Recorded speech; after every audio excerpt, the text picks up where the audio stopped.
Goeiemôre geliefde en voorspoedige nuwe jaar. 'n Nuwe jaar bring iets besonders, né? Nuwe verwagting, nuwe energie en daardie stille hoop dat God iets moois gaan doen. Baie mense vandag begin met groot vrae. Nee, hulle wonder oor 2026. Hulle vra, Here, waarheen? Wat is volgende? Wat is die plan vir my? Nee, en dis presies waar geestelike onderskeiding eintlik vir ons begin. Nie om alles vooruit te weet nie, maar om te leer om te luister.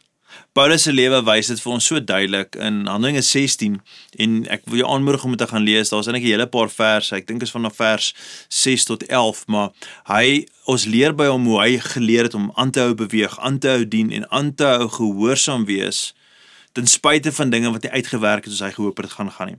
Seker die Here gaan vir hom toe. Nie omdat hy verkeerd was nie, nie omdat God hom straf nie, maar omdat God hom lei.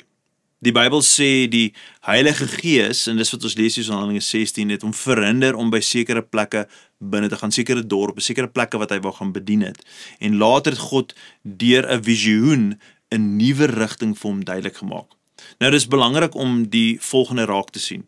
God se leiding kom nie altyd met 'n harde stem of dramatiese tekens nie. Baie keer kom dit deur innerlike onrus, deur 'n vrede wat ontbreek, of deur 'n nuwe geleentheid wat skielik net oopgaan. Nee, jy het gedink dit gaan so gaan, maar dan gaan dit anderste.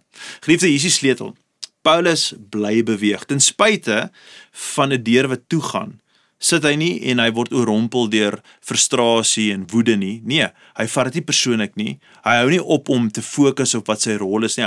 Hy hou nie op om te dien nie. Hy bly beweeg. En langs die pad, nee, ontdek hy God se plan. Dit raak vir hom duideliker. En geliefde, dis hoe geestelike onderskeiding eintlik maar net werk. Dis hoe ons groei in ons geestelike onderskeiding. Wanneer jy leer om God se nee te vertrou, nee, en sy wag, dat hy vir jou sê wag net 'n bietjie. As jy leer om dit te respekteer, dan gaan jou gaan, nee, met geloof anders te lyk. Wanneer ek en jy leer om stil te staan wanneer die Here sê staan stil, dan gaan dit met ons beter gaan wanneer ons leer om in geloof te beweeg. So miskien begin 2026 vir jou met vrae. Miskien is alles nie vir jou so duidelik nie, maar ek wil vir jou werklik net aanmoedig, dis okay.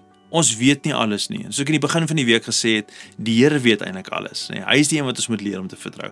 God se plan vir jou en my lewe is nie iets wat jy eers moet sit en uitfigure nie. Nee, eintlik pad langs moet ons beweeg en raak sien wat hy vir ons wil leer.